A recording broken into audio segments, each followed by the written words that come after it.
हाग्रामा महिलारिया बारे बारे जेनफ्लेबाय थानायनि थाखाय बिथांनि खर'आ गाज्रि जाना दं नामा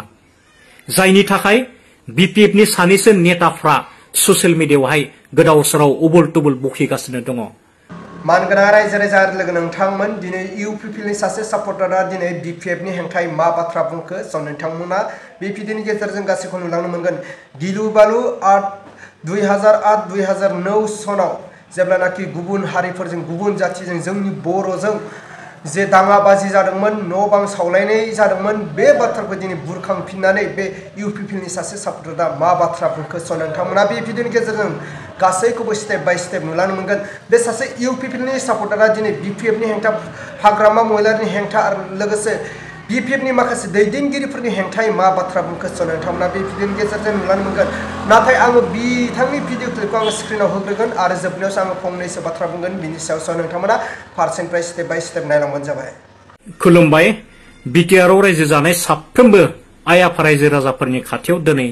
आं मोनसे राजखान्थियारि आयदा लानानै फैदों जाहाथे नोंथांमोना जोबजासिम खोनासङो बिटिआरनि मानगोनां चिफ प्रमद बर' बिथांखौ बिटिआरआव रायजो जानाय साफ्रोमबो बर' आइ आफा रायजो राजाफोरजों लोगोसे बिटिआरनि मोनफ्रोमबो जाति जनगोष्ठीनि रायजो राजाफ्रा सोलायनाय नांगौ होननानै परिबर्तन नांगौ होननानै हाग्रामा महिलारि बिथांनि सोबख'नाय गादबनाय नासयनाय मुगैनाय थगायनाय आरो हिंसा बेनिफ्राय बारग'नो थाखाय गोबां रायजो राजाफ्रा बिटिआर इलेक्शनाव प्रमद बर' बिथांखौ देरहासार खालामदों एसेम्बलि इलेक्शनाव प्रमद बर' बिथांखौ रायजो राजाफ्रा सापर्ट खालामदों हाग्रामाखौ फेजेनदों बाय इलेक्शनाव प्रमद बर' बिथांखौ देरहासार खालामदों थांनाय 2024 सननि एमपि इलेक्शनाव प्रमद बर'नि दैदेननाय सोरखारखौ रायजो राजाफ्रा सापर्ट खालामनानै देरहासार खालामदों दिनै हाग्रामा महिलारिया बारे बारे जेनफ्लेबाय थानायनि थाखाय बिथांनि खर'आ गाज्रि जाना दं नामा जायनि थाखाय बिपिएफनि सानैसो नेताफ्रा ससियेल मिडियायावहाय गोदाव सोराव उबुल तुबुल बखिगासिनो दङ गोबां बर' गामिफ्राव हाबलुंनानै गिदिर गिदिर मेल मिटिं लिंलुंनानै बर' रायजो राजा आइ आफामोनखौ गोरोन्थि बुजिहोनो नागिरदों नामा आरो बिथांमोननि खर'आ गाज्रि जानायनि थाखाय बेबायदि गोदाव सोराव बखिलाबायदों नामा बेयो कुइसन जानानै फैदों आथिखालाव बिटिआरनि मानगोनां चिफ प्रमद बर' बिथाङा बिटिआरआवहाय गोबां जौगालु हाबा मावगासिनो दङ बर' हारिखौ दाफुंनो थाखाय गोबां मिशन लानानै हाबा मावगासिनो दङ आरो बर'फोरजों लोगोसे बिटिआरआव रायजो जानाय गासै 26टा जाति जनगोष्ठीफोरखौबो जौगाहोनो थाखाय बिथांमोनखौ लिंथुमनानै गुवारै सावरायलायदों जेंनाखौ फोजोबनो नाजादों आरो बिथांमोनखौ रांखान्थियाव जौगाहोनो थाखाय बिथांमोननि थाखाय आलादा आलादायै कमिउनिटि डेभेलपमेन्ट फान्ड तयार खालामदों आरो बिथांमोनखौ जौगाहोनो थाखाय कमिउनिटि भिजन डकुमेन्टस तयार खालामदों बिदिब्ला हाग्रामा महिलारि बिथाङा बिटिसिआव रायजो जानाय बे 26टा जाति जनगोष्ठीनि थाखाय मानो खामानि मावनो हायासै जायखौ प्रमद बर'आ मावगासिनो दङ दिनै प्रमद बर' बिथाङा बिटिआरआव शान्तिनि गेजेरजों जौगाहोनो नाजागासिनो दङ बिटिआरआव जेब्ला प्रमद बर' सारा बिटिआर सोरखारखौ दैदेनदों शान्तिनि बारहावा सोलिगासिनो दङ अब्ला थांनाय 15 बोसोर समावहाय हाग्रामा महिलारिनि दैदेननाय सोरखारा मानो हिंसायाव लोब्बा दंमोन जायनि थाखाय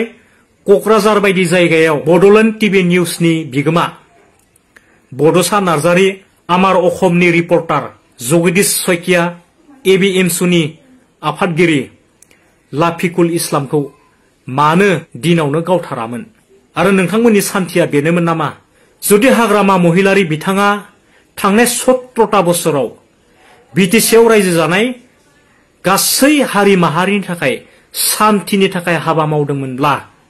दिनै बिथांनि सासननि समाव बिथांनि खुंथाय थानाय समाव मानो 2008 आरो 2012 सनाव मानो हारियारि दाङाबाजि जायामोन मानो न' सावलायनाय जायामोन जुदि